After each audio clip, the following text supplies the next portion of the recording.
Hi! Ako si Maya. Tuloy ka, samahan niyo kong explore ang bahay namin.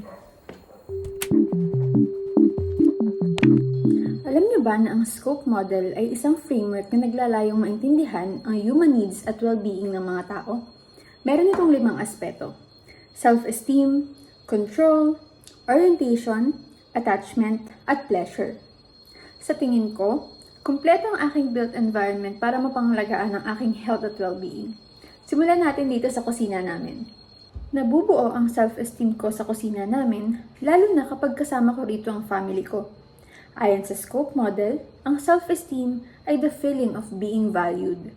I feel very loved tuwing nagsasalo-salo kami ng family ko dito sa kusina. Dito namin napapagkwentuhan yung mga nangyayari sa araw namin, yung mga small wins tsaka mga big wins. Napakasarap din ang luto ni nanay. Kaya tuwing dito kami nagsiselebrate ng mga birthdays, ng mga special occasions, ng mga achievements, talagang tumatatag yung self-esteem ko. Next, tara naman sa kwarto.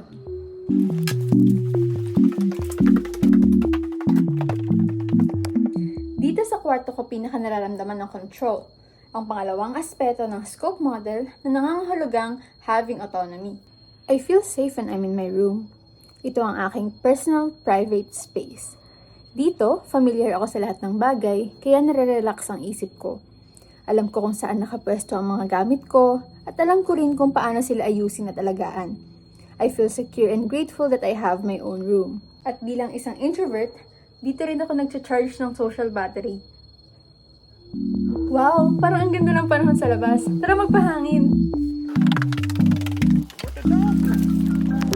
Orientation ang ikatlong aspeto ng scope model. Ibig sabihin nito, understanding the world. Malaki ang mundong ginagalawan natin, lalo na kapag yumapak tayo sa labas ng ating tahanan. Dito pa lamang, mapapansin agad natin ang mga bagay sa ating kapaligiran. Ang mga puno, ang mga hayop, ang mga halaman, lahat sila ay simbolo na nabubuhay tayo kasama ng iba pang mga nilalang. Kahit ang mga motor at kotse ay may layunin kung bakit naririto, kung bakit parte sila ng buhay natin. Kaya mahalaga na maintindihan natin ang mga ito upang mas maintindihan natin ang ating mga pangangailangan. Sige, balik muna tayo sa loob. Taas ulit tayo. Kung usapang social connections naman, dito ko yan palagi nahahanap sa kwarto ng mga magulang ko. Oh, dahil personal private space nila to, papaliwanag ko na lang sa'yo kung bakit. Ang pang-apat na aspeto ng scope model ay ang attachment. Alala ko dati nung bata ako, kapag binabangungot ako, palagi akong tumatabi sa mga magulang ko. Kaya dito ko nakuha yung attachment, kasi sa kanila ako may pinaka-deep emotional connections. Si nanay at si tatay ang palaging pinakauna sa pagmamahal, paggabay at pagsuporta sa akin. Ang buhay at growth na meron ako ngayon ay dahil sa kanila. Kaya I feel secure, protected, cared for, and loved dahil nandito sila. Okay, last na. Let's go! Pleasure ang ikalima at huling aspeto ng scope model. Siyempre, bilang mga tao, kailangan natin ng saya. Para sa akin, maraming saya ang mahanap sa sala.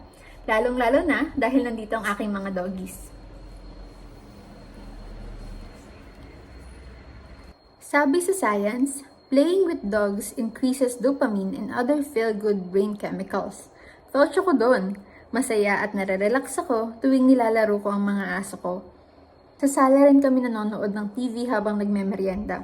Dito rin kami tumatanggap ng mga bisita. It really makes sense na may living sa living room. Uy! Grabe! Halos nalibot na natin ang buong bahay namin. Naibahagi ko rin kung saang parte ng aming tahanan ko nahahanap ang scope model. Self-esteem sa kusina, control sa kwarto, orientation sa labas, attachment sa kwarto ng mga magulang ko, at pleasure sa sala, kasama ng mga doggies ko. Tadaan! Lahat ng pinagsama-samang aspetong ito ay pangangailangan natin bilang tao. Kailangan natin sila upang mabuhay at mag-survive. Sa bahay namin, kampante ako na ako ay safe, secure, relaxed, and love. Kaya gusto ko rin talagang umuwi dito. Magaan ang pakiramdam ko dito sa piling ng family ko. Kaya naman, Habang inaalagaan ako ng aming tahanan, ay gagawin ko rin ang aking makakaya upang alagaan din ito. Ayun, sana nag-enjoy ka at sana kumpleto rin ang aspeto ng Scoop model kung nasaan ka man ngayon. Hanggang sa ulitin, bye!